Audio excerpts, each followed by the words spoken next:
This is the Burrow House, a plantation home in tiny Statesburg, South Carolina, about 10 miles west of Sumter. It has been the site of many Forrest Gump-like moments. General Thomas Sumter lived here. Former Governor Stephen Miller lived here. Joel Poinsett, for whom the poinsettia is named, died here. Even Samuel Maverick, whose son became the namesake for the term independent rebel, owned this house on the property. A lot of really important but not splashy historic people have wandered through here. Perhaps the quietest of them all has arguably the most important story to tell.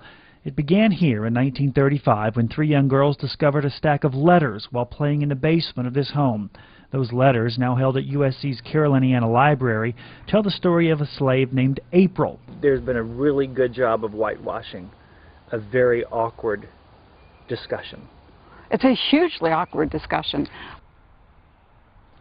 In 1802, a white plantation owner named William Ellison lent one of his young slaves, April, to work for a gin maker in Winnsboro.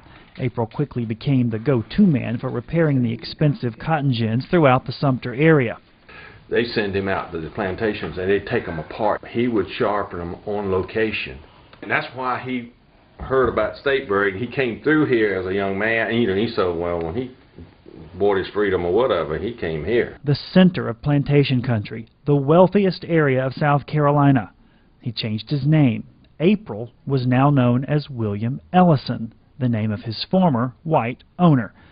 His gin business prospered. He bought this home, hundreds of acres of land, and eventually 68 slaves to work that land. Granger McCoy now lives in the Ellison home and says he often finds old cotton gin blades. What do the Ellisons say when they come? They're looking for the home place. All descendants of what many of us thought an impossible oxymoron, a black slave owner. I had a black ophthalmologist come through here, Ellison, and we sat on this couch right here. And his great-great-granddaddy owned 68 slaves, and here I am, white, over here, and my great-great-granddaddy didn't own any slaves. And it was like somebody blew a dog whistle in a kennel. Everybody was just kind of turning their head, not knowing how to handle all this.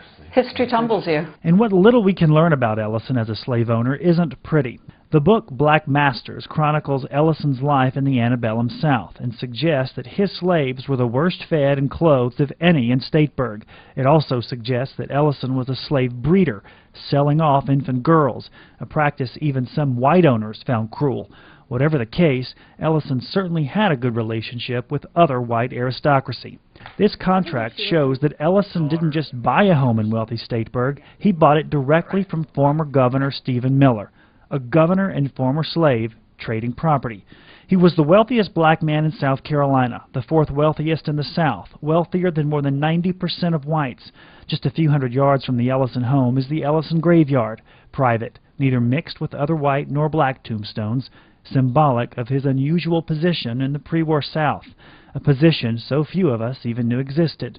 Whatever happened during Reconstruction, and then up through the Jim Crow era, anything and everything that had to deal with the relationships between the blacks and the whites just went underground. And may have remained so, if not for a stack of letters found under his house.